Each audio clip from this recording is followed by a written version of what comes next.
obviously struggled Saturday, so put your fingers on what went wrong. Depends on how many fingers I got. About everything that you could that couldn't go wrong. We went in with a really aggressive plan, and at the end of the day, we didn't. I don't say execution. It just they blocked us and made the plays, and we had the most pressure we've seen all year. And wanted to do that going in. I wouldn't change the plan anyway. I think you have to going into that environment against that team. You got to make them make the plays, and they made them. What was frustrating for me was when you have to adjust that, and you go back to what you've done and what you've taught all year, and we didn't execute simple things, and it's always you look at the execution side of things, you look back at things, well, we hadn't done that since this, or maybe you look back at summer or spring. I mean, we did things we've never done in some of our base stuff. So just, didn't play very good. Didn't play good at all. I mean, there's no sugarcoating that. I could sit up here and hash out and try to figure out the reasons why we just didn't. And you hope those games don't show up. When they do, you hope that you can come out of it, and then we didn't. And so, but I still have belief in this group. I've seen them at their best. I've seen them when they're good, and I don't feel any different about them. We just didn't play good at all. Cincinnati, what do they present? Really good at running the ball. Going back to our time at Troy, Coach Satterfield was at App State. Very, very similar style of offense, what he likes to do. Their statistics show that. They're good. They're going to know who to block. They're going to get you in some formations and some motions to create angles and numbers, and so they're really, really good at that. Quarterback is a good runner, is a good thrower on the run, creates another set of issues. So I don't think their record is very indicative of who they are and what they can be. So it's a big challenge for us. You said outside zone is how they kind of base everything off of play pass and whatnot. Do you anticipate more passing from them? Do you anticipate any tempo from them based on what Oklahoma did? Yeah, I think I don't know if it's based on what Oklahoma did. I think that's what you just said is a basic part of their offense. So they're going to present that schematically, and they have every week, and I'm sure they're going to this week. It's how they get to it with, like I said, the formations and some of the motions, and that'll be where they adjust it a little bit. So we'll have to probably, just like everybody else, you'll see something you haven't seen. You'll have to adjust to it. But schematically, it'll be they do what they do, and they're good at it. We talked with Coach Brown about how do you kind of adjust on the fly and not allow the game to get away. How difficult is that when it looks like an offense is just not going to be stopped? And then what maybe did you try to do mid-game, or was it just not going to happen? I mean, you always have to have answers as you go throughout a game. The issue is when you keep trying to find, there's only, you can play zone, you can play man, you can pressure, you can drop 8, and that's pretty much schematically, defensively, what anybody does. How they do it and who's doing it is the only difference. And then you just keep trying, and that's just one of those nights where couldn't find it. Tried to get them in. Like I said, we went in aggressive. It's probably the most we've pressured.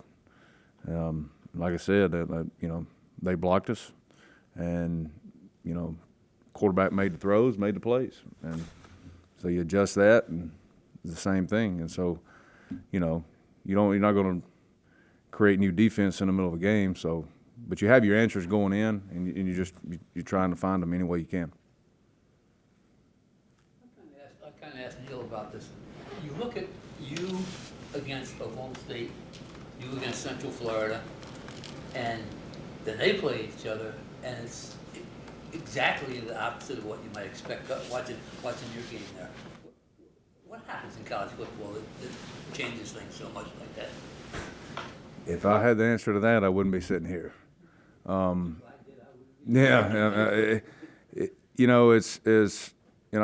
spoke of this last week a little bit with the environment of college football, and there's so much parity, and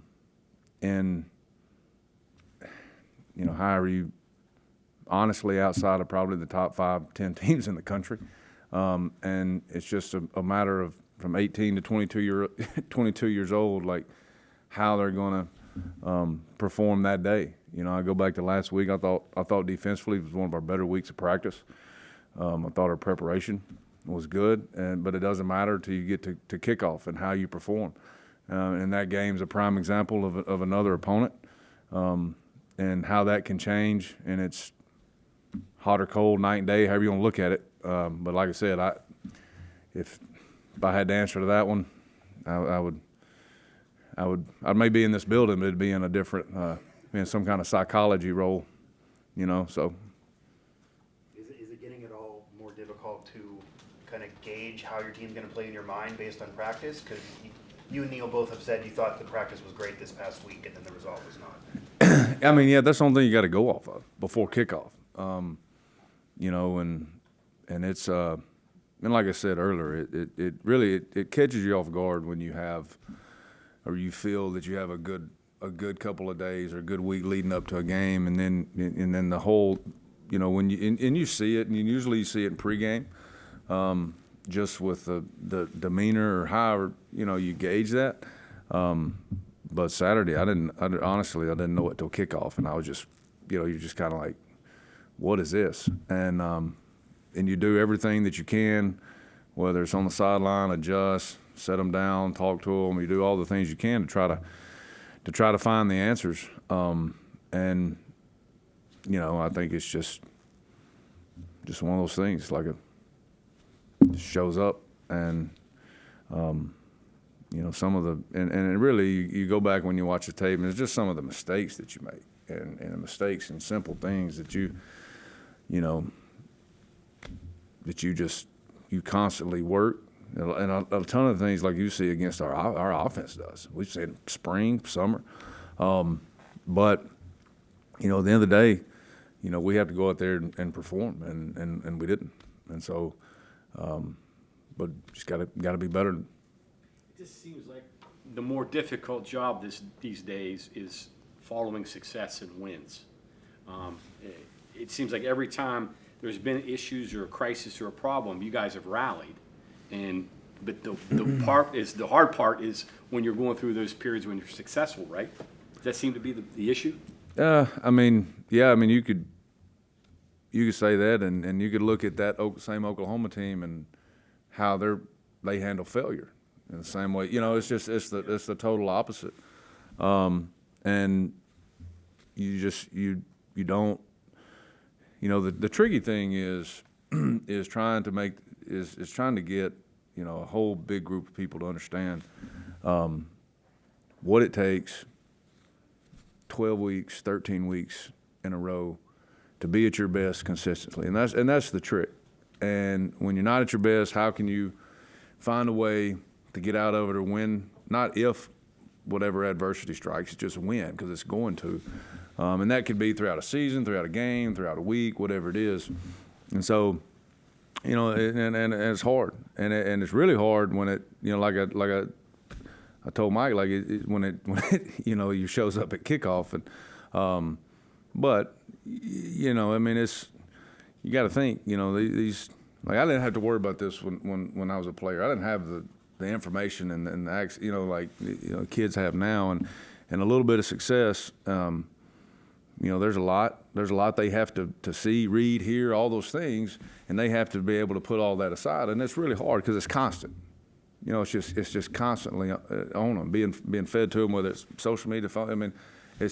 It never stops. It's like when I grew up, you watch SportsCenter highlights at 8 a.m. and that's all you got. And so, and I don't know if that's it. I'm just using that as an example. Well, it seemed like in the old days, you probably knew by Thursday whether you're going to have it or not. These days, you don't know up till game time. Yeah, exactly. So Tuesday, Wednesday practice, we're focused and we're doing the things we're supposed to do, and that shows up on Saturday. Yeah. Today doesn't always work that way. Right? I know. It's but again, when it does, you have to respond, and you have to find a way And that's, I mean, hell, I own it. Like, he's got his coaching, his leadership, it's the whole thing. When it, and if it happens Thursday, you got 48 hours to figure it out. If it happens Friday, you got 24 hours. If it happens at kickoff, you got about 59 minutes and 59 seconds to figure it out. And so, but at the end of the day, like, we're better than that. I know this group's better than that. We didn't play well, didn't play good. I mean, didn't do anything. There's nothing on that video. And our guys, they know that. They're not telling them anything they don't know, or telling anything to y'all that I hadn't told to them that we didn't talk about yesterday. But at the end of the day, that's why we come in here yesterday. It's flush, it's gone, and we have to look forward and be better and get better. Talked to Coach Brown about this briefly. Do you have any thoughts on the sequence kind of that almost unraveled with Wilson, and then the kind of looked like he almost was going to be targeted by one of the linemen who was kind of roughing him up and then got kicked out of the game, and just that sequence of events? Is the reason he got kicked out of the game. Did you say anything to Wilson though prior to that? Just his I part mean, of you the get him whole over there thing? and you calm him down. At the end of the day, like, kid throws a dart across the middle, and Anthony does exactly what he's coached to do, and that's dislodge ball from body. And how they feel about the kid getting hit, I can't answer for that. The quarter, it was a clean hit. Otherwise, the guy, I understand the guy has to throw the flag. I totally understand that. Like, any official in our league and across college football is going to throw that flag. I get it. It's bang, bang, bam, it's a big hit. Kid lays there on the ground. I got no problem with that. Now, it goes review, comes back, they pick the flag up because it was a clean hit. Now, how they laid there and then the quarterback running down there and doing what he did, that's on them. I can't control it. All I know is a clean hit, and then however the game's going, where you're at, what time the game is, what logo you got on your helmet doesn't keep you from getting hit. So that they act like Anthony Wilson not supposed to dislodge body from ball. That's what he's coached to do. So how they reacted to that, that's not my issue. I think I've asked you this in a while, but you're freshmen that are redshirting. You've worked with them for 4 months or so. Give us a little view of, is Josiah on the field at all? Where's James Hurd in his development? These guys that are practicing but not so playing. I mean, we do our developmental work twice a week, sometimes 3 times a week, depending on time and day and whatnot. I did some last night. They're doing fine. When you say Josiah, are you asking about Trotter? Yeah. So I mean, I saw him doing a little bit of running with him last week. As far as trying to push off and go full speed, he looked pretty good. I don't know any kind of timetable on him, but there's a couple of those young guys. I think over the next couple of weeks, have the opportunity to see. I mean, you mentioned Hurd, and try to find a role for him. Corey McIntyre is another D lineman that has shown some promise. The Jackson twins could possibly help us, maybe in some special teams and some different roles. And so there's a couple guys that are coming along. Ryan Fisher's a guy that we knew had to come in, a big long edge defender who has to let his strength and his weight catch up with how much body he's got. And he's coming along, especially in that light. He's playing stronger. So we'll see. I hadn't got that far into specifically Cincinnati as far as a game plan and what we'll do. But, I would like to be able to use that and still, they're going to keep their red shirt, but I'd still like to be able to find a role for them. Yeah. Guys could play because they have games left. Sure. under Yeah. the 4. Hey, George, you mentioned blitzing more than you normally do. Just, I guess why you mentioned the environment in that game, was it just to maybe make some plays and not be in their crosshairs as much? And Yeah, I mean, we mentioned that last week when I was asked about Dylan Gabriel, and I said that the video and his stats and what he's done speaks for itself. And so, I think you go into a game like that, he's good enough, definitely, to set back, and you let him have a clean pocket and time. He'll show you real quick how good he is. And so, the plan was to do exactly what you just said. And at the end of the day, he did it. And credit to him. Credit to the offensive line. Credit to him. Credit to some of the throws that he made, and some tight coverage and some man coverage and tight zone coverage with pressure in his face. And a sign of a good player. That's, like I said, there's credit to him, and he deserves the credit. Is one of the better quarterbacks we've played against in this season. I don't know if this is like hot stove stuff, and maybe don't want to touch it again, but the two teams you're playing left, they've given up a number of sacks this year. You don't have to blitz to get sacks, but as the coordinator, you have to be careful with your players or even yourself about, maybe not going back to what didn't work Saturday. Doesn't mean it won't work the next two, but I don't know how you handle like the review and the. Well, I going mean, forward. Mike, it always depends on, there's two, y'all have heard me say this. So there's two ways to approach that, and you really saw both of them Saturday night. We go out, come out, the first play of the game is pressure, and affect the throw, and probably one of the very few ones that we did.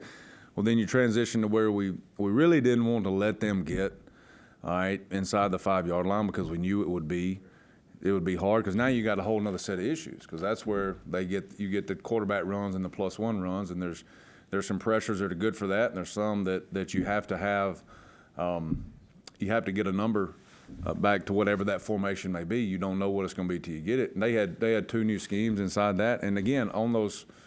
And we got them the third down inside the 5-yard line 3 times, actually 4 times. And,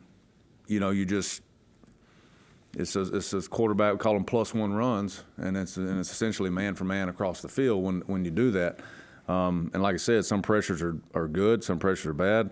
One of the pressures we had was really good for it. One of them was not so good, and they caught us in one of them on the second touchdown, but. In that situation, the same thing. When it's that much pressure and it's one thing, one gap, one guy, it can be tough. Okay, thank you, Coach. Thanks, guys.